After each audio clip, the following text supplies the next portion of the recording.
आज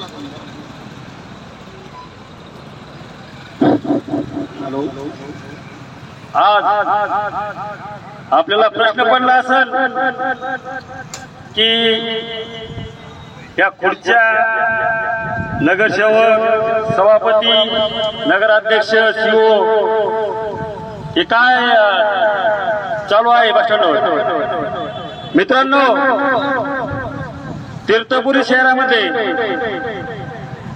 आज 2.5 वर्ष झाले नगरपंचायतला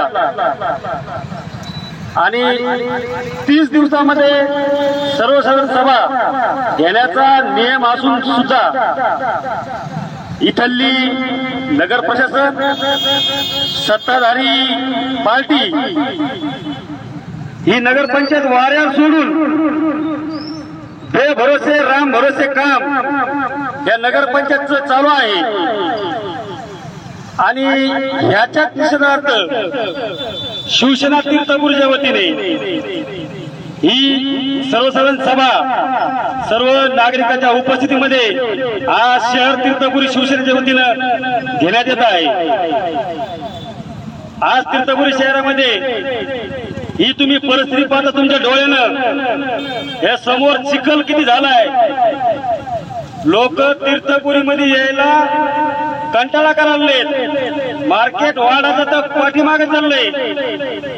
तीर्थपुरी सारख्या चांगल्या गावाचं वाटोळ या नगरपंचायत झाल्यामुळे झालेलं आहे। आज 30 दिवसामध्ये नगरपंचायतचा सर्वसाधारण सभा घेणे अनिवार्य असताना सुद्धा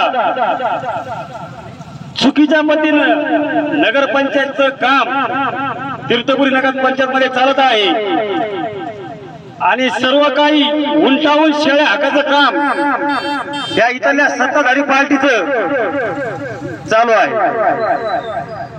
आज जवळजवळ 1 वर्ष झालंय पंतप्रधान आवास योजनेमधून घरकुलासाठी तीर्थपुरी नागरिकांनी पहिले 750 रुपये भरले, त्यांच्या लिस्टमध्ये नाव आले। नंतर त्यांच्याकडून 4000 रुपये वसुली करून सक्तीची वसुली करून घेतली आणि त्याच्या उपर 43 देण्यासाठी त्यांच्या पूर्ण मालमत्ता कर वसुली सक्तीची केली। आज 1 वर्ष होऊन लोकांनी 10-10, 15-15 हजार रुपये घरकुलासाठी भरलेले आहेत आणि आज घरकुलासाठी कुठलाही प्रस्ताव नाही, कुठलाही काम नाही, डीपीटीसी प्लॅन नाही आणि नुसता पैसा जनतेकडून जमा करायचा आणि तो पैसा विविध मार्गाने खर्ची करायचा। आज नगरपंचायतकडे खूप मोठा निधी असताना सुद्धा